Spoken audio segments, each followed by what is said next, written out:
Washington football. Woo!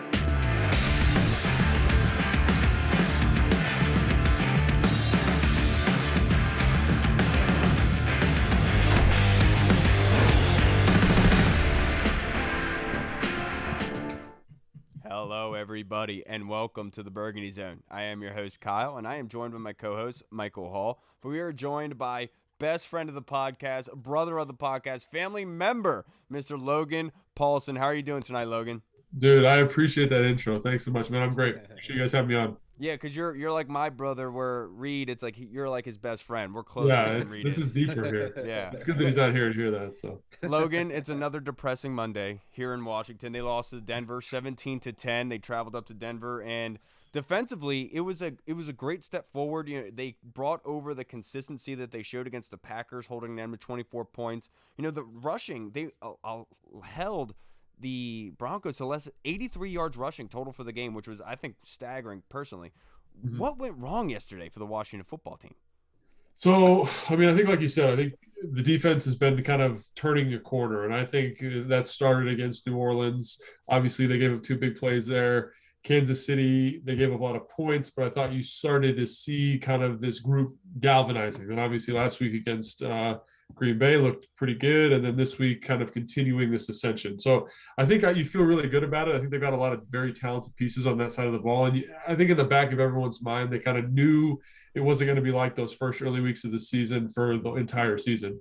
I think the thing that's a little bit more problematic and a little bit more worrisome is just kind of the general lack of offensive talent at the moment. I think that's kind of, when I look at the roster and when I watch the games, I think they've got good people. I think they've got good competitive football players, but I think they're being asked to play in positions that aren't conducive to their skill set at the moment. I think, you know, you've got Andre Carter, who I love. I played with him in Houston. I played with him in San Francisco. He's like the best guy, one of the best stories you've ever heard. But if he's your number 2 wide receiver, I think, you know, you have to kind of reevaluate that. I think he's a good 3, maybe a good 4. He deserves to be on an NFL roster, no doubt in my mind. Great return guy, obviously, but, you know, shouldn't be your number 2 option at receiver. And he made some big plays yesterday, but I think that just speaks to kind of the lack of depth they've got, really, you know, and like the one bright spot was the offensive line. And they're starting to get banged up now, and they're getting more and more banged up, and the depth is getting really tested each week. And I thought the backups came in, did a good job inside. I thought Sadiq Charles showed some of his inexperience playing tackle, and obviously you don't want to deal with that. Hopefully Lucas gets better soon. Not that Sadiq's a bad football player. I'm not saying that. I just think he's more of a guard anyway, right? Yeah, I totally agree with you. So I think he's playing out of position, and that's a tough deal for anybody. I think, you know, you like what Ricky Seals-Jones has done the last couple of weeks, but, you know, he shows some of his limitations in terms of catching the football occasionally. Like I like what he's done. I'm excited to see him compliment Logan Thomas, but him as a 1, it feels like you want for something there. Yeah. And again, Heineke is kind of the guy that's driving the ship at the moment.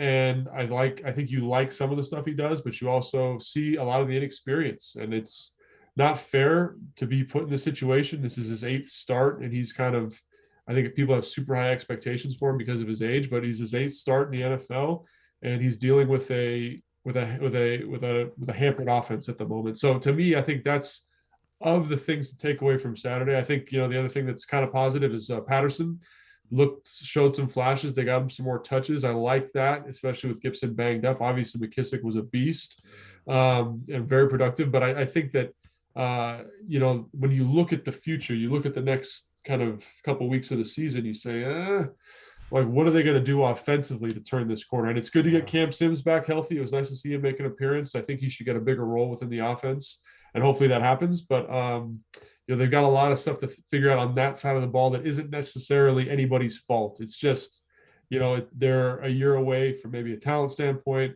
Everyone wants to jump on Scott Turner, and I was jumping on Scott Turner earlier, maybe 2 weeks ago, but I've backed off on that a little bit because they don't have a lot of weapons. Like, what are you going to do? And I just think it's a tough spot offensively for this team to be in. Yeah, 100% agree. It's a lot of backups on both sides of the ball playing right now. Another guy that's maybe probably looks like he turned a little bit of a corner was Landon Collins. He made the position change to come down to linebacker, even though he's still a safety. Kind of speak on his play yesterday. I think he kind of jumped off the screen. Five tackles, recently. 1 sack. Yeah, I think this is so it's interesting having this conversation because when I played against him when he was in New York, this is kind of what he did. He was like around the line of scrimmage. He was near the box. He was very Cam Chancellor-esque in terms of how he played. And everyone, I think, would agree that Cam Chancellor was an outstanding football player. Absolutely. But everyone said when they were evaluating him for free agency, he would never get like a big deal because he was such a system guy, right? And Collins basically played a very comparable role to what he did. So now, in my mind, the NFL is getting smaller. It's getting faster. That safety position, which Cam Chancellor played in, is now more of a linebacker anyway, right? So this seems like the natural evolution of him and his play style. And they still play him at safety. They still put him, like, they move him around. He's a great chess piece. I love the physicality he's playing with. I love the way he takes on blocks. I love the impact that he had on the game. Like, to me, this is just what he was doing. This is what he should have been doing the whole time, probably. Some variation of this, right? You safety, linebacker, I don't really care, but get him near the line of scrimmage because he's good. He's a good tackler. He made a nice tackle on a screen, a bubble screen the other day. Great job on the sack. Like, he shows up when he's near the line of scrimmage. And I think this is the player here that maybe, I'm not just going to say play to the level of the contract because I don't think that's even possible at this point, but like, but he's going to be better for you and he's going to make plays. And I think that that's what you want, you know, and I think now you've got three solid guys at the middle level of the defense. Like Jamin Davis, I think struggled a little yesterday more than he has the past 2 weeks. Yeah. But he's definitely playing way better. And you see flashes of that 19th overall pick. Holcomb's been kind of Mr. Consistency. There's some things here and there, obviously, like with any player that can be improved, but he shows up every week in a good way. So I think you got nice kind of middle of your defense now, which is something that you couldn't say early on, or at least they seem to be playing better. So yeah, I think it's a good move for Collins. I think it's a really positive move for the defense just in general. So. Yeah, absolutely. And Collins, I think, rated a 76.5 as defensive grade overall, which was the highest on the team from yesterday. Yeah. But the offense, let's bring it back to depression here, Logan. They were 0 for 2 in the red zone. They were 5 of 14 on third down. They seem to move the ball well between the 20s. But as soon as that red zone comes up, they can't run the football effectively. The throwing lanes are smaller. What are you seeing in the red zone? Why are they so inept this season there? So I think it's like with anything, it's multifactorial, right? There's many things that contribute to this. One, I think this offense and the passing game that they run is deeper than I would have thought for like a traditional NFL. So as it gets tighter, those deeper routes are less effective, right? And like what I mean by that is like everyone's like, oh, they're throwing underneath, but a lot of the routes they're running are pushing coverage off to open up the stuff underneath. And when you're in the red zone, that doesn't need to happen, right? Mm-hmm. That just kind of sits nice and tight around kind of what's going on. So I think that's one element that I noticed. Also in the run game, I think they need to. I'm not a coach. I'm just kind of speaking from my experience. You're the professor, Logan. That's right. I think they need to be more effective in terms of finding ways to create a seam in the run game. Mm. So when they run a lot of tight zone, and I like tight zone. I think it's a great run. But when you can't create a crease in it, and you need to be smart with how you target the run to create this crease I'm talking about. It ends up just being kind of a mash fest, right? Mm. And I don't care how good your O-line is, and the group's been really good. You can't just mash somebody for 100 yards every week. You need to get something get that guy, get Gibson, McKissick, Patterson into some space. We saw a little bit of it late in the game, right? And I think that the run game is going to be more productive. So I think those things are things that I've seen. And again, this is a bye week for the team, but this is a week for me to go back and kind of evaluate the offense. Just kind of say, what concepts are they running? What are they being successful? Where are their deficiencies? And that's going to be a big part. But those are some things that kind of jump out to me, right? And then also like the processing speed in the red zone has to accelerate. Mm. And we've talked about Taylor Heinicke's experience, and like those areas where everything has to be accelerated can be really, really, really tough to make go, especially for a young quarterback. Yeah, and we were talking before we started recording, and we were talking about the red zone. And I had talked about how when they run the football, it almost seems like very vanilla type stuff, but we saw in the game yesterday where they had the roundabout runs, the misdirection type stuff. They were very effective, and why that's not being used in the red zone is beyond me, because it's almost like they're putting one hand behind their back by not running the ball effectively, to your point, Logan. Yeah, I agree with you. I think, for example, this is something that fans don't normally notice, but like the touchdown to Carter is an RPO, right? Exactly. So obviously they have an intention to run the football with the opportunity to run the pass, and they do that a lot in the red zone. Like against Atlanta, they did it a couple times, and it just shows up in the red zone a lot. And I think that is good, but your quarterback has to be making the right decisions in those situations, right? And there's some times where I feel like they're throwing it where they maybe should just hand it off, especially in the red zone, right? Where every 4-yard chunk is critical towards getting that touchdown, right? So I think that's something that they probably got to self-scout and evaluate a little bit this offseason, or this bye week, excuse me.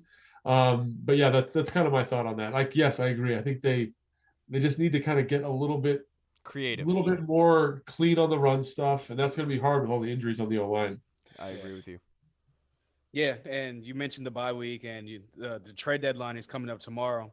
Do you see Washington maybe adding anybody, or I guess selling anybody before tomorrow's deadline? Selling anybody? Wow. Trading. I tried to I word think that is the word. differently. I was just like, Trading, I think is the word we're looking for. Yeah. No, I'm just giving you a hard time. I think so that's a tough thing. That's a tough thing about the trade deadline is, do you think you're close enough where you can add a piece and get to where you got to go? So I would say, maybe there's a quarterback. You trade for Tyrod Taylor. You trade for Marcus Mariota. That guy doesn't start for 4 or 5 weeks, like maybe 3 or 4 weeks, excuse me. Like, where does that get you? And that's the only way that I see them making a big difference in terms of getting rid of people. Who's got value right now on this team would be my question. And they're all on the defensive side of the ball. Like, you could maybe trade a Bobby McCain. You could maybe trade Landon Collins. I think Louis Landon's been playing the past 2 weeks. You could definitely get some trade for him, but he's got that monster contract. No one's going to want to pick that up for a linebacker or a guy that fills his role. And then you say, well, Brandon Sheriff potentially is a guy you could trade for, but I don't know if you're going to want to trade him away. He's such a big piece of Washington at the moment. He's hurt, but I think those are the types of questions you got to ask. The other one that comes to mind is maybe Daron Payne. Like, those are the types of players you got to trade away. Yeah. And I don't really want to trade any of them. And if I want to trade them, they're probably not playing well, and no one else is going to want them either. So I think that's the important thing. Someone said I saw Ricky Seals-Jones. I think that's good, but then who's playing tight end for you? You know what I mean? Like, you gotta kind of think like long term about this. And I don't know if there's an easy solution in terms of trading players away. And then if you're trying to bring someone in, like, what's the point? Is my question. Like, is there an end game when you do that? Unless there's a fantastic wide receiver sitting around, which there probably won't be for a reasonable price, I just don't see the point of it at this point. I agree with you. And just wanted to say the Burgundy Zone is part of the Frederick Podcast Network. You can find out more at listenfrederick.com. Now, Logan, one player that got injured yesterday, you alluded to the offensive line, is Chase Royer. And that is going to be huge for this offensive line. He has been the glue, the guy that has really got everything in gel, got all the offensive line working together, getting protection set. Tyler Larson came in and actually did pretty well as a pass blocker. Do you think that they are going to be okay? So this is going to sound harsh, but most times the center is like the weakest physical position on the field. And what I mean by that is they don't have a guy that they're in a one-on-one matchup every time with, right? They are involved in a slide. They're involved in double teams. And unless you're playing a 3-4, you're not going to see the absence of a really good player there. And so, so for example, next week against maybe the best nose guard in football, the center is going to be really important. But outside of those kind of specific situations, you can usually get by with a center who's very, very smart. Now, I don't know Larson really. I know Roulier was notoriously very intelligent, and he did a lot in terms of targeting runs and things like that. And so as long as that guy doesn't have a huge mental kind of hiccup coming in, I think you're going to be okay. Obviously, you want Chase. He's one of the best guys at the position. But I think you can get by. Like, it's not like when you get your right tackle hurt and you don't have a good swing guy, you're sweating bullets the whole night because you're going to be giving up pressures every single time. Center's a little different in that regard. Now, he can affect the game, and I think there's good value in Chase, but I think you feel okay moving forward with Larson. Yeah, and sticking with the offense, I know you brought up Scott Turner a little bit earlier, and I know you don't have Twitter, it's probably a good thing because it's crazy in there. People are just like calling for Scott Turner's head. They want him gone. Do you think it's kind of fair to evaluate him because he hasn't really had a solid quarterback to run his offense and solid weapons, or should we be, I guess, grading him for what's been so far? Well, I think there's two ways to answer that question. One is like your evaluation is your evaluation. And what I mean by that is when you're an OC of an NFL football team, like there are certain expectations. I don't personally believe that's the way this should be evaluated. I think Scott Turner has had the short end of the stick basically since he got here, right? Dwayne Haskins, Allen, Heineke, Alex Smith, He was supposed to have a true kind of leader quarterback. And Fitzpatrick this year that's injured now, and you're dealing with a guy who's had his 8th start. Not only that, De'Ami Brown's hurt, Curtis Samuel's hurt. All these pieces you were supposed to bring in to make this happen are hurt now. And I think you could look at, maybe look at Andy Reid and look what he does with kind of diminished offenses. Look at Kyle Shanahan, look at what he does with diminished offenses, and say, that's the standard for my OC. That's what I want. But there's a reason those guys are the best in the world at calling offensive football plays. It's because they're unicorns, right? And I think Scott Turner is just like Heineke's very new to the position. So is Scott Turner. And I think it's always important for fans to remember this, that there is a little bit of a learning period for those people. It's hard to call an NFL football game, right? I know everyone's got Madden and they do all their stuff, right? But there's little different parameters when you're leading an offense, you're installing an offense. And I think he can be better? Yes, I think he can be better. I think he can push himself more. Like what I was really fired up about against Green Bay is that they ran a little zone read, they ran a couple of reverses, they ran some different stuff to get guys in more favorable matchups. I really like that Dax Milne's catch at the end of the fourth in the fourth quarter on the last drive was a little choice route. I think those should be run more. I think that should be a bigger feature of the offense. Get the ball in the quarterback's hand quick. Let those guys who can win one-on-one, let them win one-on-one. I know there's not a lot of them, but try to find a way to help those guys as much as you can. On the red zone play last week against Green Bay, he uses a little bit of motion, creates a nice release for Ricky Seals-Jones. Dak Mills is wide open in the back of the end zone. Heineke misses the throw. No. Scott Turner's going to get criticized for that play call, but the guy who was supposed to get the football is wide open. And that happens, I don't know, maybe 5 to 7, 8 times a game. And is that a fair evaluation of Scott Turner? I don't think so. And so, yes, I'm here. He can be better, 100%. But should he be fired? I don't think so. Could he be fired? Absolutely. Because again, the expectation is you create a winning offense, and that's not happening. But I think there are mitigating circumstances to it. Yeah, no, Logan, I know you're not a coach, okay? I know you've said that many, many times. But when I watched this game with Taylor Heineke, I was kind of critical with Scott Turner to a point. Can you try to break down what Taylor did on that the huge play to Terry McLaurin? It was a screen pass, and it was 2nd and 6. We're in the red zone. He ends up completely whiffing on the screen pass to Terry. Yeah, completely whiffs it. But also a thing I saw in the game where a play would develop, and he'd be hitting the check down immediately, and it would end up being an incompletion, and we would end up having to go long distance. What is going on with Taylor in that aspect? Do you think he is too early with his progression sometimes? So I think the one thing I would be critical of Scott Turner, and I think it's somewhat of what we're talking about now, is sometimes I feel like the throwing, so like he's got concept A and concept B, and they don't mesh together. And so what I mean by that is when I run concept A, let's say I'm running a CO concept, which would be like a corner and an out route. I want something else coming into my vision as the quarterback. So maybe I'll run a drive route, which is a 6-yard drag and an in cut by the receivers on the other side. That way I go from here, and then my eyes can easily go here. Oftentimes I feel like with this offense, there's nothing. It's this read, and then when that's gone, there's nothing else. So the ball gets held. He's got to kind of scour for his check down, right? And so to get to his check down on time, I feel like he's got to rush it sometimes. So that's one I got to go back and watch this. This is my bye week. I got to go back and look at this stuff. But that's my kind of perception of what's happening. I'm like, we got to marry these better. We got to help him make better decisions. And he misses throws like he does. He's a little inaccurate. He gets high. He turfed that one to Terry. He was late on the one to Ricky Seals-Jones the other side. And those things need to be corrected. But how much better can they get would be my question, right? Mm-hmm. So, yeah, that's why I say I think Scott Turner can be better. I think we can cultivate something that suits what Taylor wants to do a little bit better. And maybe the other thing, quite frankly, is maybe Taylor can't do those things. Maybe they've talked about those things. Maybe they've done them in practice and Taylor doesn't have an affinity for it. Because I will say, when I'm with a quarterback, they go through the game plan with the OC and they say, I like this, I don't like this. And he's not saying take this out, but he's like, if you call this, I don't know what you're going to get, basically, right? Because I don't read this well, I can't see it well. And so that might also be a limitation that we're getting from Taylor Heineke that the fan base would never know about, right? And again, I know this sounds like I'm defending Scott Turner, but I'm not. I think, like, yes, there are aspects that can be better, but also there's information here that I'm trying to discern that I don't have, right? And so, yeah, I think Scott Turner can be better in those areas. I think Heineke might be limiting that somewhat. So, again, very complicated stuff, and I think I hope they can be better with it, whether that's Heineke or whether that's Scott Turner. I think it has to be a marriage of both. And for context before you go, Hall, the reason why I asked is because the two plays that end the game where Taylor threw it to Ricky Seals-Jones for some reason at the line of scrimmage and it was like out of bounds where it just completely wasted time with 20 seconds left. And then the next play was he was throwing a deep shot and it was completely out of the end zone. And it was just almost like give our guys a chance at least. And that was the reason why I was asking.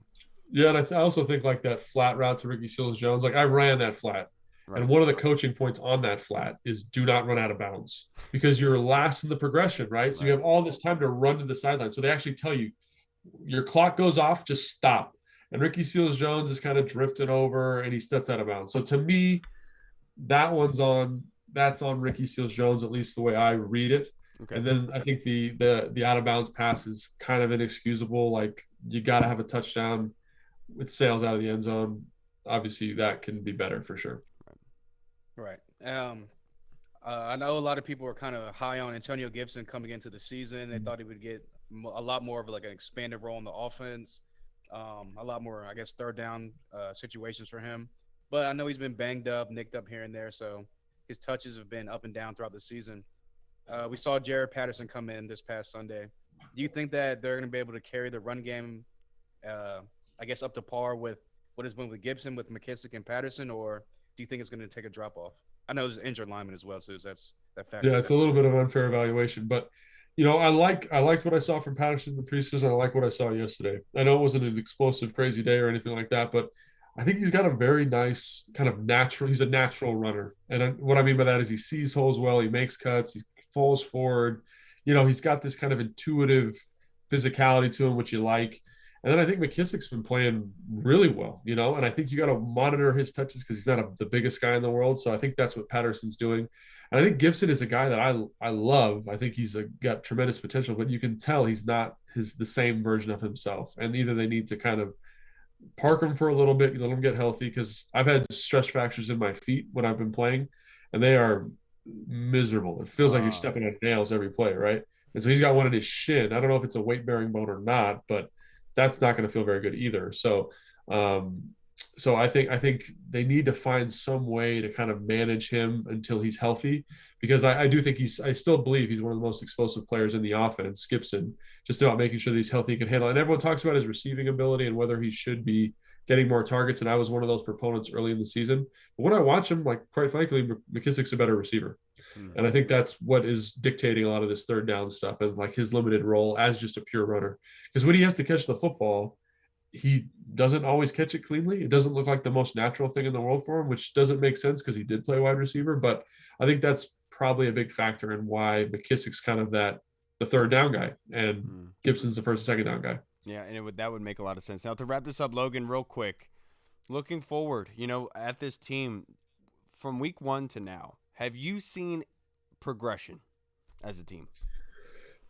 So that's a good question. I have seen progression defensively, and I feel really confident. I feel really good about where the defense is at. Really good is probably strong. I feel good about where the defense is at. I feel like they are going to continue to progress, and they're probably going to end up in like a top 15-ish type unit. They've got a couple really tough games coming up, but I feel better about that group, knowing what they put on tape and seeing the better communication on the back end, getting Collins into the box. All those things I think are advantageous.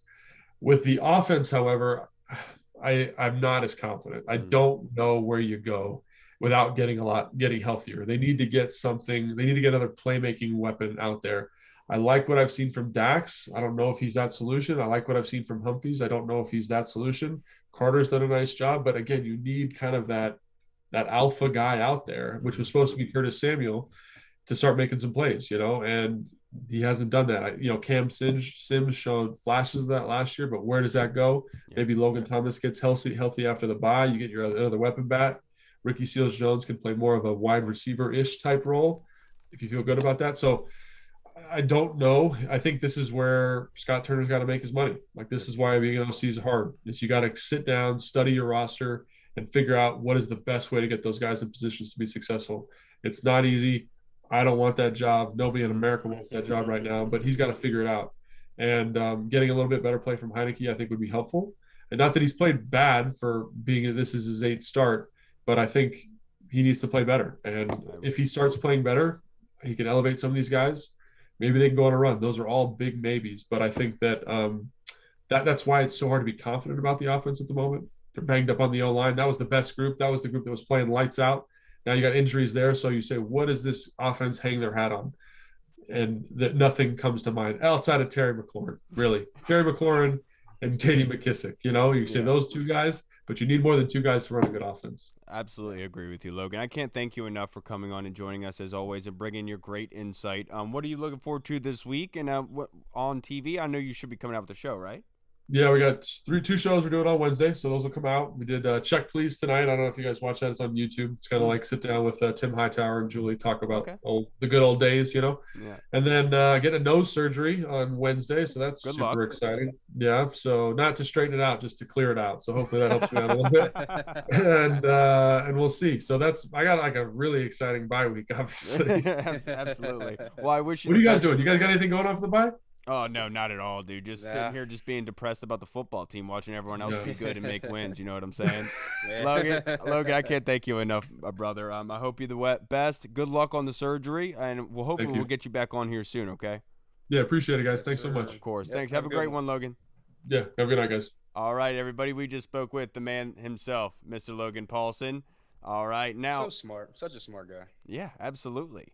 Now, let's go to – we're going to have two guys join us here. And I'm telling you, man, I decided that we are going to go ham on this episode. And we're going to bring in two fantastic personalities with us. One being the famous celebrity himself, Mr. Street Scores Rico, from Everyone Knows from the YouTube channel. And then we're joined by also very special guest, Mr. Jorge Carmi. How are you doing, guys?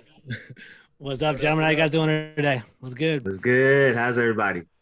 That's a hard Could question. Be better. Hard question. After that game yesterday, my friend. Could be a lot better. So what we usually do, fellas, and what I'll do here, we'll end up the episode here in the next 30 minutes. But what we usually do is we give out game beers and we do keg stands. So game beers go to players that deserve to kick their feet up, enjoy their relaxed day because they worked their butt off.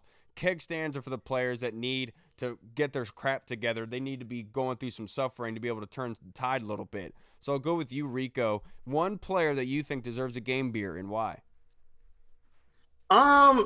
Even though they're limiting him and that's why he's playing better, Landon Collins actually looked good yesterday. And I feel like that's why he's on the trade block. They're like, hey, man, this is as good as he's going to look. Let's try to trade him now right before the trade deadline. That's exactly so what I would give one to Landon Collins. Again, I mean, it's not like he's doing everything that, what's worth, how much money he's asking for with his contract and the cap hit that he is. But in the limited role that he's in, hiding his weaknesses, he looked good yesterday, honestly. What about you, Hall? Who's getting your game beer? I mean, this is like 2-3 weeks in a row now. Outside of Terry, he's kind of just been the spark on the offense. Got to go with JD McKissick. Got active in the run game, got active in the passing game. Had like 8 catches for, I think, 83 yards yesterday. So he definitely gets my game beer. Once again, one of the few people on the offense actually earning their money. Yeah, so Landon Collins, J.D. McKissick have gotten game beers. Jorge, do you have anybody that you are thinking of? So Rico stole mine, man. I definitely Landon Collins is coming to the table. He's kind of bringing his A game. I'm kind of feeling that, so I'm happy with that. But I got to give it to my captain, man, Jonathan Allen. He just holds it down every single week to week, man. And I think he's starting to get the credit he finally deserves. Got another sack this week, I believe 6 for the season. So, I mean, honestly, he's on pace to become a Pro Bowl player, and he just brings the ruckus every single day. 4 tackles, had a 79.1 pass rush grade, and that's my guy, man. You build around Jonathan Allen. So, I would buy him a beer if I saw him in person. Absolutely. The last person I'm going to give a game beer to is my guy, Cam Curl. He came up and made a lot of crucial tackles yesterday when the linebackers were just non-existent. I think everyone knows by this point that PFF have given Jamin Davis as the worst defender graded from yesterday, and Landon Collins was the highest, going to Rico's point there. So I really think Cam Curl did a great job of coming up and making tackles yesterday. I call him the plug. That's my nickname for him. And he did that to a T. Now, George, I'll start this one with you. Who's somebody you believe that deserves a keg stand? And we all might have the same keg stand person, but it's okay if we pile on them. So when I was good in college, the keg stand was a good thing, right? So in this context, the keg stand's a bad thing. Is that what's going on right now? Okay. All right. So I think everyone knows Chris Blewett freaking blew his chances yesterday. He's just driving me crazy. It was self-imposed too, right? So his kicks weren't necessarily even like a result of the defense. We're into the back of our offensive line. It was very low. He somewhat redeemed himself with a 52-yard kick, but then later on we had another kick in the back of a player, and I think like I saw a stat online. It's been 70 games since Washington has a block kick, and we've had 2 in the past 3 weeks. So Wow. actually, what 3 in the past 2 weeks, which is ridiculous. So it just is real messy right now. So, at first I was going for the whole Dustin Hopkins. We need to kind of refresh and look at other places, but I'll take an L, man. I think I'm wrong about that. We kind of took for granted what we had, so we'll see. Dude, it was hard being able to keep up with everybody demanding for his release. I kept saying to everybody, look, I know what you guys want, but you don't know what's on the other side of that door, and I don't want to go knocking. You know what I mean? So Yep. I'll go to you, Rico. Who's getting your keg stand? Is it Chris Blewett like George? Oh yeah, for sure. And it's crazy too, because at first we couldn't even dream of kicking a 52-yarder. Chris Right. Blewett can do that. He just can't kick anything shorter than that. He just a shorter kick, and he does literally a shorter kick, and it goes into the fact that they're not getting blocked is what's amazing me. I mean, George already spoke on it, but I just feel like it needs to be reiterated that they're not even getting blocked. It's not the result of the defense. He's kicking it into offensive linemen. It just seems like you've been working on that since high school. It's not like they just got that much taller. I just don't understand where that's coming from. What about you, Hall? Are you going to agree with Rico and George here that it's Chris Blewett getting the keg stand this week? It's kind of via Chris Blewett, but I'm going to go with Ron because it was his decision to let go of Dustin Hopkins and bring in Chris Blewett. And look, Ron even said it after he did it. This one's on me. If anything goes like sour, it's on me. I made this decision myself, and it has officially gone sour. It has been sour. I put that on Ron. So Ron, I'm sorry, you ain't been to college in a lot of years, but you're hitting a keg stand tonight. Yeah, the person for who I'm giving the keg stand to myself because I put on Twitter that I thought they were going to rush for 225 rushing yards, and they barely got over 100. So I'm probably the one doing the keg stand here. But to be honest, I can't really point a finger at a keg stand because I thought Sadiq Charles deserved a game beer for how he played, given the circumstances of what he was going up against. I know Von Miller was out, but that's still a good defensive front from the Denver Broncos. So if I'm going to pick anyone, I will say it's going to be Taylor. I'm sorry, dude. The decisions that I saw that depleted drives, because down in that red zone, some of those throws were very necessary and they needed to be made, and they just did not happen. And some of them were very, very easy, and it completely took points off the board. Second week in a row. I mean, what, George, last week it was they had 6 trips with only 10 points. How many trips? They had 4 points and only had 10 points. So they've had 10 trips with only 20 points accumulated over the past 2 weeks.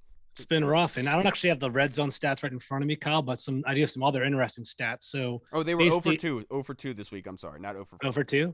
Yeah, so Taylor Heinicke had 24 completions this week. 12 of them went to his running backs, including 10 going to McKissick. He only had 7 attempts this entire game over 5 yards. How ridiculous is that? Or 7 completions over 5 yards. Ooh.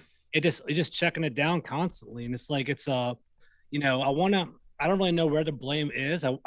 I was a proponent for Scott Turner. I thought he was pretty dynamic, and maybe Taylor Heinicke wasn't seeing those receivers going deep. But, I just put up a tweet earlier. The last 4 weeks, we haven't been producing. It was 22 points, 13 points, 10 and 10. Yep. And no matter where you want to point it, whether it's the quarterback or the offensive coordinator, we're just not getting it done. So there is a flaw. Like, we're moving the ball, but we're not punching it in. And that's you play to win the game, you play to score points, and that's what's going on right now. Absolutely, you're right about that. Now, Rico, we're going to start our fan questions here, and this one's from our guy, Scott Hartley, in the UK. Oi. And he wants to know, Rico, do you think a change in coaching staff will make a difference knowing that no one's job is safe?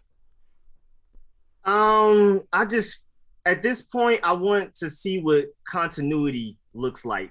I mean, I do feel like there's definitely holes you can poke in Jack Del Rio's game planning and scheming, Scott Turner's as well.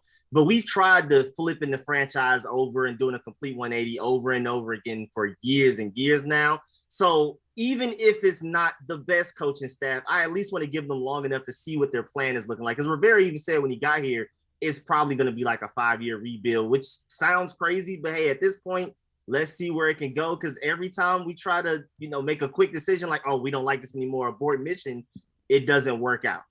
You are 100% right about that, dude. 100% right.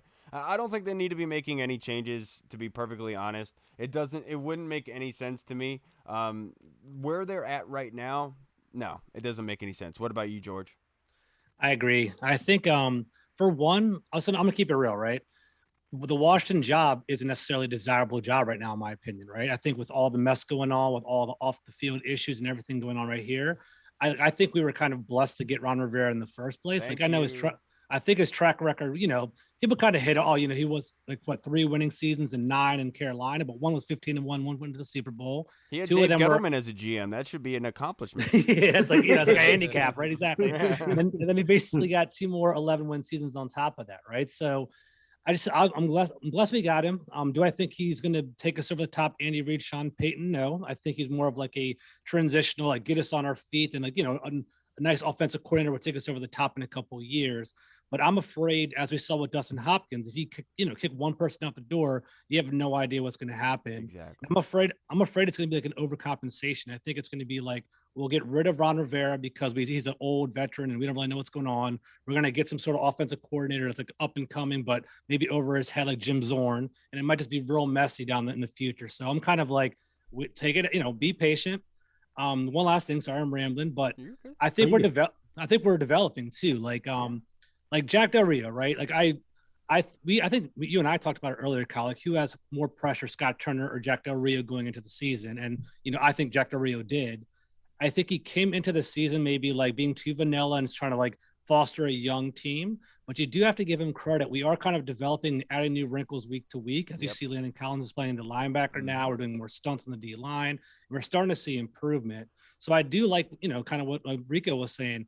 If we're kind of getting that now and next year with one more year, like he understands the players better and add the wrinkles, then maybe I think, we could be better next year. So I don't want to blow it up yet. I feel like we blow it up too much in Washington, honestly. Yeah, and one thing I wanted to say before you go, Hall, I know you're not talking about Rivera specifically, but remember, for 20 years, all we wanted was for a football person that was actually good to run this organization and for Dan Snyder to step away. That is happening at the moment. I want to continue that. You know what I'm saying? And secondly, with Jack Del Rio, I know everyone is calling for his job, but Ron Rivera is tied loyalty to Jack Del Rio. Remember, when he had cancer last season, Jack Del Rio stepped in and weathered the storm for this team. They have loyalty to Jack Del Rio, so give some respect in that mindset. I don't think anyone's going to be getting let go. What about you, Hall? I agree. Yeah, I mean, it wouldn't really make sense to make an in-season move because, like you said, look where we're at right now. We're 2-6. Like, what is firing a defensive coordinator or Scott Turner going to do, except for make the offense or the defense probably even worse, to be honest with you.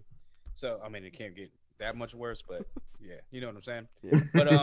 But, yeah, so I don't think it's going to be an in-season move. And honestly, unless the defense just completely just regresses again and goes back to the first couple of weeks of the season, how they were playing, I don't really see Jack Del Rio after the season getting let go. I mean, maybe if he does, USC. Yeah, like I said, USC job's open still. So maybe I know his name's getting floated around for that since the beginning of the opening. So, and he's already said in his past that that's a job that he would love to have. That's one of his dream jobs. So kind of makes sense. But at the end of the day, what would you do? Elevate Chris Harris? So, yeah. You know what I'm saying? So it's kind of like it is what it is at this point. And as far as Scott Turner goes, we just talked about this with Logan Paulson. You can't really you can evaluate him because, like he said, there's a standard that comes with an NFL offensive coordinator. But at the end of the day, I mean, the dude's had below average quarterback.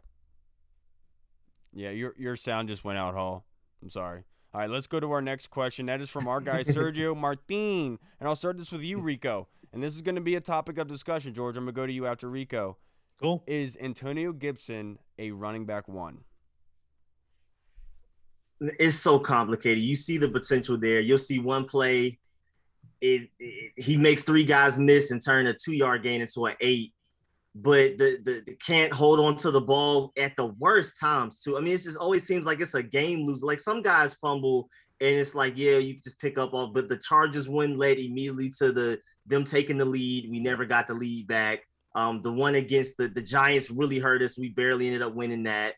And so I don't know. It seems like we need to start if he's going to be technically a running back one, we need to use him more like a Cordero Patterson we need to definitely give more guys like Jared Patterson, maybe even draft another guy to bring in to be like more running back type of thing. Give the ball to J.D. McKissic.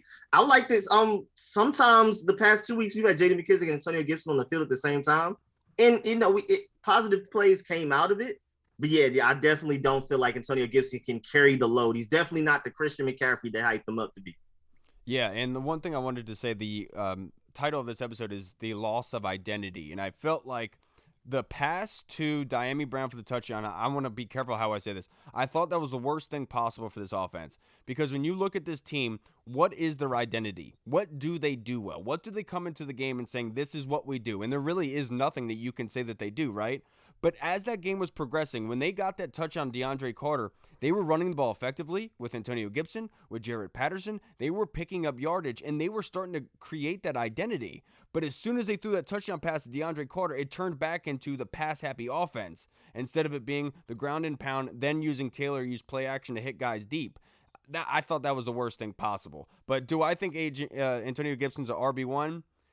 Yes, to be perfectly honest. I mean, Dearness Johnson just ran for 150 on Denver, as a running back thing. I think Antonio Gibson is an RB1. I think he could put up good numbers. What do you think, George?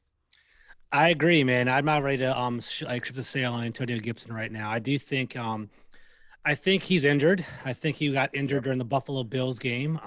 This is my hypothesis. I don't know if it's actually 100% true, but if you remember the Buffalo Bills game, we were down. Taylor Heineke was kind of like exasperated and throwing these desperation balls. And if you remember, rewind that game and watch it, right? Antonio Gibson catches the ball, he gets hit, he gets up, he's kind of stumbling, kind of takes a breather, and walks off for a couple plays. And I swore he was injured then. Me too. A week or two later, we start hearing like fractured shin and so on and so forth. And I actually tweeted that out. I was like, you know what? Taylor Heineke is killing our players. His lack of arm strength, his lack of time is leaving people high and dry. I think Antonio Gibson can. I think he has the ability to be RB1. He's still averaging 4 yards per carry. He has 442 yards a season so far, believe it or not. And he has 4 touchdowns in total. So he gets injured. That's on a bad team. We're still red zone issues and all that kind of stuff. I do think he is one. I guess durability. I think Mike Hall brought this up maybe last year. We were talking a couple of years ago, and durability for Antonio Gibson came up. I know, I think Hall's a big Gibson guy. If I remember correctly, that's why he's going last. Okay. Because I remember this came up. I remember we had this conversation before. Like, we love him, but we were worried about his durability. Yeah. But I think, ultimately, he is an RB1, but is it going to be for multiple seasons, which I'm kind of scared about. And one thing I posted up the other day, I said, you know what? I think we need a committee. It just sucks, man. I know this is kind of a provocative player, but Darius Geis, right? He was injury prone, but he should be on our team right now under his rookie contract. And let's say he wasn't injured. Let's say he was, he was still capable. He would be a great thunder and lightning to Antonio Gibson, a power back, catches the ball. We would have something dynamic. And that's why I'm not afraid to either go get a running back this offseason or, draft one. It's kind of like a, Javonte Williams type of big body kind of guy. That'd be awesome next year. So he is, but, definitely he's, my eyebrows raised because I don't know if it's an injury or if he's regressing. That's what I'm kind of looking for right now. You agree, Hall? Do you think Antonio Gibson has the ability to be an RB1? Yeah, I definitely think he can be an RB1. I definitely think that me buying his jersey factored into him being so sucky this year. Nah, but he's 15th in the league right now as far as rushing yards goes. He's 12th in the league as far as attempts. So they're definitely giving him the ball. They think he can be the RB1. I just think it goes into the injuries this year. They piled up on him, and it's really slowed him down, made him almost a shell of himself compared to last year. Because if you looked at last year and how he played, you'd be like, oh, he's 100% an RB1. Dude had 10 touchdowns as a rookie. But remember, he did do well later on in the season. Early on in the season, he wasn't as effective. Yeah, but again, he was learning the position, and he got better as the season went along. I feel like this year would have been the same type of thing where he would have started off kind of where he left off last year and just kind of more and more got better and better week by week. But like you guys just mentioned, the injuries, because like I said, piled up. And you see the explosion that he has against the Buffalo to screen for 70, 80 yards. If you go to the Green Bay game, had he not tripped over Eric Flowers' huge thigh, he would have broke that 80-yard run down the field. Yeah, 100%. Yeah, so the ability's there. It's just I think that like Logan Paulson was talking about earlier, the shin splint is a huge factor in it.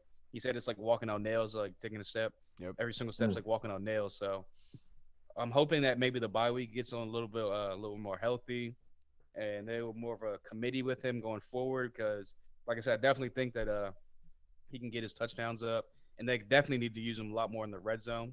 We talked about that earlier. I think that if they use him in the red zone a little bit more, people would be like, okay, well, he's scoring touchdowns. He's getting the hard press yards in the red zone of the goal line. So I think he can be RB1 going forward. Just got to keep him healthy. Also, to the Christian McCaffrey point, I mean, we see how hurt Christian McCaffrey is and how he can't stay healthy. So I just think that just may be a bad idea just in general to deploy that. I mean, even Derrick Henry, we thought he was impervious to injury. Now he's out for the rest of the season. You just can't. That's Juggernaut, man. Yeah, absolutely. Now our next question from the Colonel, and I want to go to you, Rico, because I felt like the Colonel just knew that you were going to be on the show today. This is the perfect question for you. He wants to know, is it fair to say our number one focus is a franchise quarterback? Oh, yes. I really hope so. I feel like at the very least, even regardless of all of the chaos that's going around the franchise right now, when you have a new head coach and a new GM, we kind of have three of them, a whole entire new regime, typically they come with the franchise quarterback. They take one within the first or 2 years. Rivera's about to go into his third year, so I think the deadline is definitely there to go get a guy. And to go back to the whole Scott Turner point and why we shouldn't change our coaching situation is because we haven't seen Scott Turner have his guy yet. Like he wants to deploy a pass heavy offense where you can throw down the field 50 yarders out of nowhere off of play action. And I want him to trust Taylor Heineke to do it more, but he's given him moments where he either doesn't receive the receiver or underthrows it, throws it late. And so I would love to see what Scott Turner can do with a guy that has the traits that he wants. Because none of these quarterbacks coming out of this next draft class are perfect. I'm high on a lot of them, but it's because I can see like, okay, if you design this offense around this guy and do this with them, they can be great. And so I feel like if Scott Turner looks at his guy, picks him and takes him and is willing to build around him, not trying to fit a square peg into a hole, a circular hole, and actually like, you know, we're going to do these deep passes. If you have Matt Corral, we're going to deep passes, bootlegs. We're going to, you know, play action. I think it could work out very well. Not just strategy, but strategy and tactics, right, Rico? That's exactly what you're saying. What about you, George? Sir. Do you believe that the number one focus is a franchise quarterback? I want to preface it. It doesn't mean strictly draft. You can also go get a veteran guy to be your franchise as well. That's true. That's true. If you check my receipts, man, I've been saying it for a long time. I want to go all in, dude. I want to go all the way up to the top. I want a huge trade. I want to get a rookie quarterback and build around him. Is what I want to do. That's been my premise the entire time. Even when we got Fitzpatrick, I was like, you know what? Build the team, drop in a rookie quarterback next year, and we'll see what happens. That's still what I want to do. I do think it's our number one priority. I think we should do it at all costs. I'm not one to tank. Like I watch football for entertainment. I don't want to go 2-15 because it'd be miserable. I'm going to be unhappy. I just want to actually have fun and win some games. So I don't mind winning a couple games here or there, and then trading up and do whatever we need to do to get the quarterback is what I ultimately want to do. That being said, we have to be patient then, right? So if we're going to basically pick a franchise quarterback, you can't break that little like triad, right? You have to have the coach, the GM, and basically the quarterback all together, all on the same page. And you have to invest in the actual quarterback, right? So you get the quarterback, you build a system around him, you insulate him with talent, and you let it grow. And that's basically what we're going to have to do. If you fire the GM or fire the coach after 1 year and it doesn't mesh like styles, that's going to basically be a problem that we've been seeing for about 20 some odd years in Washington. So everyone's got, I mean, I know it's hard because, you know, it's miserable and people are very passionate about the team, but it's kind of be patient, guys. If we're going to get a rookie quarterback, you got to stick with Ron. You got to stick with Turner. You got to kind of wait a little bit and let it play out, man. That's my perspective. And I know people get mad at it, but you got to. You can't keep flipping the switch every couple of years. You can't. Yeah, and it is completely fair to say that. And one specifically, Ron Rivera was asked in a press conference the other day about a franchise quarterback and the fan base wanting one. And he said, you know, and Ron was asked, how long should the fans wait to be able to get a franchise quarterback? And he said they shouldn't. And I thought that was very, very telling that it is a pressing matter for them, that they are wanting it. That's easy to say, right, Hall? Yeah, I mean, yeah. You were talking about when he was on the Junkies the other morning. Yeah, and he definitely was, like I said, even Ron knows that they have to get the quarterback because this is a quarterback-driven league. I talked about it on like Friday or last week, whatever it was, that I was watching The Herd with Colin Cowherd, and he put up the top 14 teams in the league right now, pretty much like the 7 playoff teams, 7-7. And every single one of them teams had a franchise guy, like legitly, all the way from the Cardinals at number 1 down to the Titans at number 14. Even Ryan Tannehill turned into a franchise quarterback. It just took him a little bit of while after he left Miami and Adam Gase. So with that being said, we're in the have-nots right now. We need that guy. Without that guy, I don't see us getting anywhere that this coaching staff, this regime, front office, and this fan base want to get to, which is obviously a Super Bowl. Even an NFC Championship game, would be even just like even a playoff win. Let's start small, get a playoff win. But Yeah. go ahead. I'm sorry to interrupt you. I was gonna say, man, a franchise quarterback is the water that lifts all boats, man. You saw Aaron Rodgers last week. It was like it was Aaron Rodgers against the Cardinals with a COVID quarantine team. It was like, who the hell is he even playing with? And he beat the Cardinals that were undefeated 7-0. Like, granted, Aaron Rodgers is the wizard. It's freaking ridiculous. But I'm saying, like, if you just have a quarterback like that, it can mask so many flaws. And I think that's what's going on with Washington right now. It's like we have a decent quarterbacks who are playing decent or playing below average, but like if we had someone that could hit those deep throws, we could try different things out. So we're limited right now. That's all. Even the red zone specifically. Like, Mhm. I mean, even with some of the bad plays you could say that Scott Turner has called in the red zone, other quarterbacks would just make up for it. Off-schedule plays, being able to deliver the ball to a contested receiver. I mean, we saw all season, our corners have had good coverage. Benjamin St. Juste, and really until last week, has had like good coverage. It's just been a perfect throw from Justin Herbert or a great catch from Devontae Adams from a great throw by Aaron Rodgers. Great quarterback, great receiver, always be great corner. That's just the way the league rules are designed. And I will say that they brought a lot of pressure on Teddy, and there was a couple times where he had pressure in his face, and he put a great ball out there. And for I think it was like 2 or 3 of those third downs where he was really utilized. Now, Hall, I want to keep this one with you. Our next question is from our guy, Orange Crush 92. He wants to know what's going on with Ricky Seals-Jones. Is he locked up in a blocking role, or are we just not calling any good tight end plays? I think it's more of Ricky Seals-Jones is a converted wide receiver to tight end. He's still kind of learning the position. Obviously, he's bounced around the league for a little bit now, so he's not like a legit solid like top half of the league tight end. He's a guy that you can 2 tight end sets. He's a second guy. You can flex him out wide, like use him as his wide receiver skills. So as far as his blocking goes, I know he's probably getting better. Yeah, he's getting a lot better. Yeah, he's coming along as the season goes, but he was never really that big blocking kind of tight end. He's always been the flex him out, athletic kind of receiver tight end. So, with that being said, Logan Thomas is coming back after the bye week, hopefully, with everything goes well. So, you'll have that kind of blocking, that dual threat tight end on the field again to go with Ricky Seals-Jones. So, hopefully, that'll open up the offense, especially the red zone offense. Yeah, and look, the only thing I'll say to this, because I want the other guys to answer, is I think that Justin Simmons probably had a lot to do with that yesterday, why he wasn't utilized. Yeah. What do you think, Rico?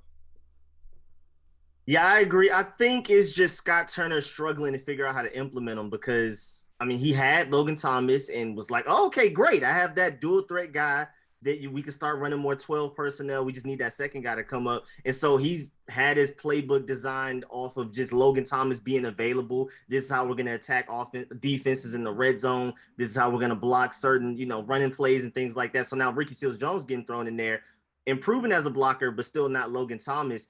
I think it's hard for Scott Turner to figure out how to utilize him exactly. And Taylor Heineke even as well, gaining chemistry with him. I mean, it was amazing that Giants game, that dot that he threw to him in the corner of the end zone. Oh, my goodness. Like, it seemed like they had chemistry off rip from that. Yeah. But you could tell now, week to week, they don't really have the chemistry that we thought they had. That was more of like I wouldn't say luck, but that was just, it was just really inspired football, and he just went out there and balled that day. And real quick before you go, George, one thing I'll say with Logan Thomas, it seemed like he was only generally utilized in the red zone. That was when he was really keyed in on, and the red zone struggles as of late, I think, has a lot to do with that with Ricky Seals-Jones and why he's not utilized a lot. What do you think, George?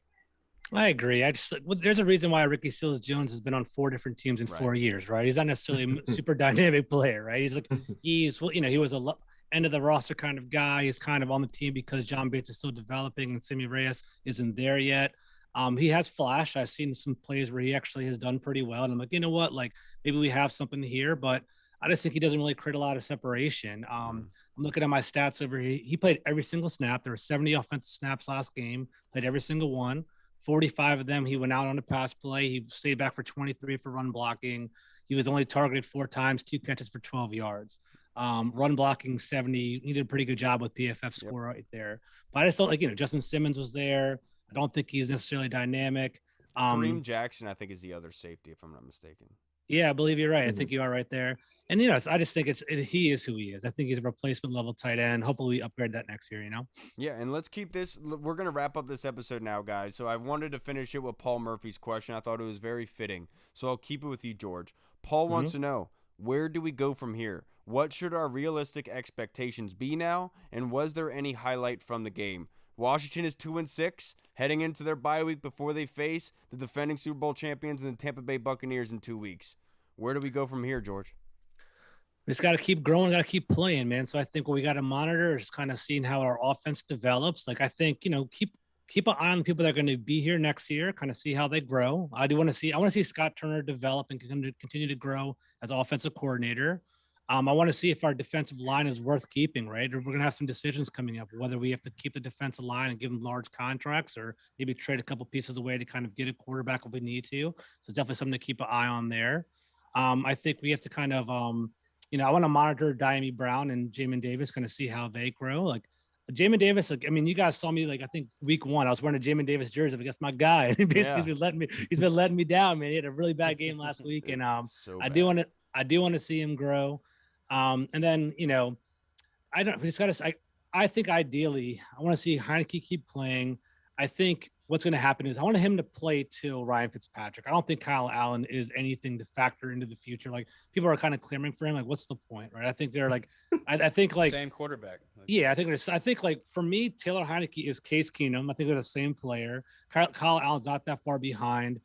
Put Fitzpatrick in for a couple explosion plays near the end of the year, but refresh them all next season. So just monitor growth for our young players. That's what I'm looking for. Yeah, and where do we go from here, Paul? I think that this team is growing. We have seen the progress through week in and week out, but the fact is the offense has regressed. I think the injuries do play a lot into that, and Curtis Samuel not being there obviously threw a wrench into a lot of things, and Ryan Fitzpatrick from the start. So they started out well, but I think the defense is actually progressing into what they were supposed to be. Now, can the offense and defense start to play together? Because we were just talking about it before. The defense was playing all right the entire game, but as soon as we score that touchdown, that fourth quarter comes and they fold for that touchdown to Melvin Gordon to get the points. It's like they can't play well together. As soon as they see the other doing well, they have to drop off there. So let me ask you, Rico, what do we do from here, dude?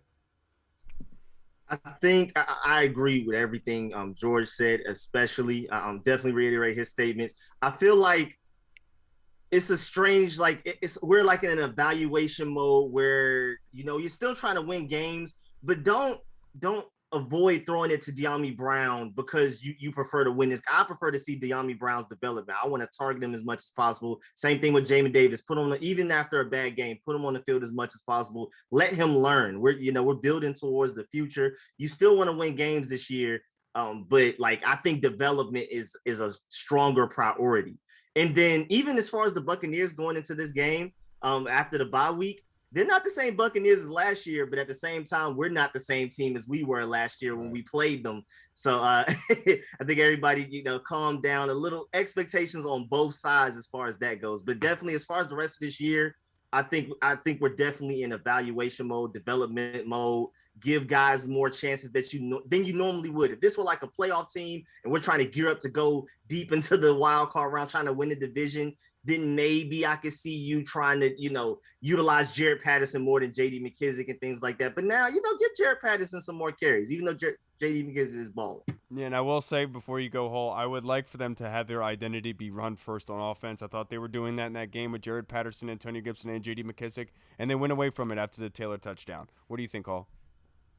Yeah, I have, 3 things that I want to see from these last, 9 games we have left? These last 9 games. That is, 1, I want to see that the young guys just keep developing. Benjamin St-Juste, obviously Sam Cosmi's been developing the whole year. He's been pretty solid, but he's injured right now. Like I said, St-Juste and the rest of these young guys, Jamin Davis, keep getting better and better, not have horrible PFF grades anymore. I want to see everyone stay healthy enough to finish out the season. I don't want to see any devastating injuries that are going to linger into next year. So if you can get people healthy enough to go into the off season, get their bodies right going into the next year, that would be good. And the third thing is, and Ron kind of mentioned it today in one of his pressers, and one of his questions was, they don't really know who they are right now. They're trying to find themselves. Yep. Well, I want to see y'all find yourselves. I want to see you find an identity on offense and on defense. I want to see what you're actually really made of. Are you guys going to be a team that, we're 2-6 and everything, that all of our goals are kind of out of reach, so let's just fold it up and pack it in for the year? Or are you going to respond to some adversity, come out, play some tough teams, play some tough games, and maybe squeak out a 1 or 2 here and there? Even if you don't, I just want to see. I want to see competitive football. I don't want to see blowouts. I don't want to see the same mistakes getting made from week 1 to week 10, week 11. So those are the 3 things I want to see: stay healthy, develop the rookies, and find an identity going forward. One thing I'll say is that Chase Young strip fumble at the end of the game, I think that is something that can carry over for him to be able to start progressing in this season and start getting those numbers up personally. I want to thank you guys, Rico and George, for being able to join us tonight. I know, George, you're writing for Full Press coverage as well for the Burgundy Zone and starting your own podcast. So if you'd like to, just plug your stuff, and then when's your next episode coming out so folks can come find it? Thanks, brother. So first of all, Rico, nice to meet you, man. I always see you on Twitter, so it's nice actually talking to you online. Yes, sir. That's my man right there. Rico, my man, dude. All right, cool. And then basically, the rest of you guys, thank you for always having me. I appreciate it. As Kyle mentioned, my handle is at Carmi21 on Twitter. I write for Full Press coverage. I also write for the Burgundy Zone. And my Full Press Washington podcasts are on Wednesday nights. They come on around 8 o'clock, and I'll put them on Twitter. So follow me up.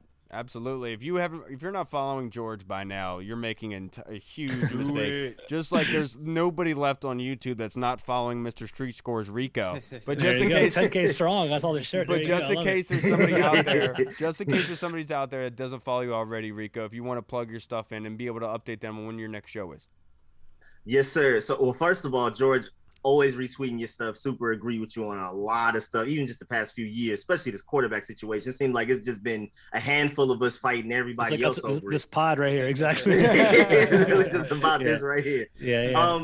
But yes, Street Scores everywhere on YouTube, Street Scores on Twitter, Street Scores ATL. That's the best way to reach me. And just always tweet my opinions. I definitely wish my Braves and my Georgia Bulldogs put any positive energy you could put towards them. Georgia's balling right now. They are balling.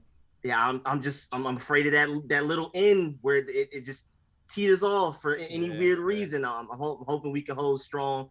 But yes, and definitely rooting for the Burgundy and Gold to finish strong. Like y'all said, I agree. Great point. I want us to finish with an identity at the very most. Like, please, that needs to be our primary goal. Yep, absolutely. Totally agree with you. All right, everybody. Thank you so much for joining us. Thank you, Rico. Thank you, George. Thank you to the Colonel. Thank you to Paul Murphy, to Scott Hartley, Sergio Martin. Thank you for your questions, guys. We will see you again on Friday. We're not messing up because it's the bye week. We're not taking any time off, fellas. We'll see you guys back on Friday. Washington football. Woo! Hey, what's up, everybody? It's Kyle. I just wanted to say thank you so much for watching. And if you liked what you saw, make sure you hit the subscribe button and the notification bell. That way you get notified when anything new is uploaded to the channel. Also, we just launched theburgundyzone.com. You can go there and find all of our latest news, articles, and the latest episodes that are uploaded. Again, we also have the Discord chat server, where all of our VIP folks are in, like Andy Burrows, Scott Hartley, Sergio Martin is in there as well. Don't miss out on the Discord chat server. Go and check that out. Until next time, everybody, Washington football. Woo!